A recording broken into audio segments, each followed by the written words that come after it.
آپ صلی اللہ علیہ وآلہ وسلم نے ارشاد فرمایا کہ جب تم میں سے کسی شخص کو دوران نماز جمائی آئے تو اس کو جس قدر ہو سکے روکے، ہاں نہ کرے، کیونکہ یہ مخص شیطان کی طرف سے ہے اور وہ اس پر ہنستا ہے۔ اور پھر آپ صلی اللہ علیہ وآلہ وسلم نے ارشاد فرمایا کہ تم میں سے کوئی انگارے پر اس طرح سے بیٹھ جائے کہ اس کے کپڑوں کو جلا کر اس کی جلد تک پہنچ جائے،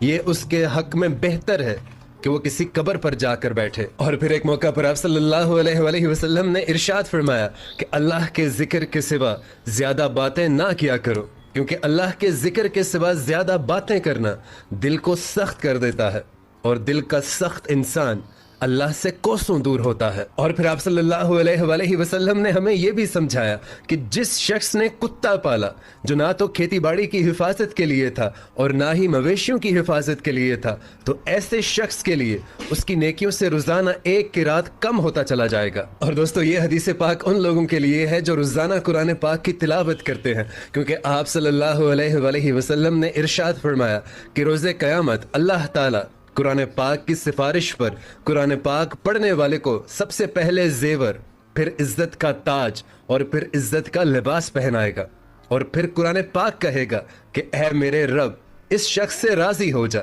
چنانچہ اللہ تعالیٰ اس شخص سے راضی ہو جائے گا۔ اور پھر آپ صلی اللہ علیہ وآلہ وسلم نے ارشاد فرمایا کہ 3 جگہوں پر جھوٹ بولنا جائز ہے۔ نمبر 1، اگر میاں اور بیوی آپس میں ناراض ہے، لڑائی جھگڑا ہے، اور ایک دوسرے کو منانے کے لیے اگر جھوٹ کا سہارا تھوڑا بہت لینا پڑے تو وہ جائز ہے۔ نمبر 2، آپ صلی اللہ علیہ وسلم نے ارشاد فرمایا کہ اگر جنگ کے دوران آپ پکڑے جاتے ہو تب بھی جھوٹ بولنا جائز ہے۔ اور نمبر 3، اگر آپ 2 لوگوں میں آپس میں صلح کروا رہے ہو، جھگڑا ہوا ہے، تو اگر صلح کروانے کے لیے آپ کو جھوٹ کا تھوڑا بہت سہارا لینا پڑے تب بھی جھوٹ بولنا جائز ہے۔ اور پھر آپ صلی اللہ علیہ وآلہ وسلم نے ارشاد فرمایا کہ جب بھی کوئی شخص رات کو سونے کے لیے پاک صاف ہو کر اپنے بستر پر جاتا ہے اور اللہ تعالیٰ کا ذکر کرتے ہوئے اگر اسے نیند آ جاتی ہے، اور پھر رات کے کسی لمحے میں اس کی آنکھ کھلتی ہے، اور پھر وہ شخص دنیا اور آخرت کی جو بھی بھلائی اللہ تعالیٰ سے مانگے تو اللہ تعالیٰ اسے وہ چیز ضرور عطا فرما دیتا ہے۔ اور آپ صلی اللہ علیہ وآلہ وسلم نے ارشاد فرمایا کہ اگر لوگوں کو معلوم ہو جائے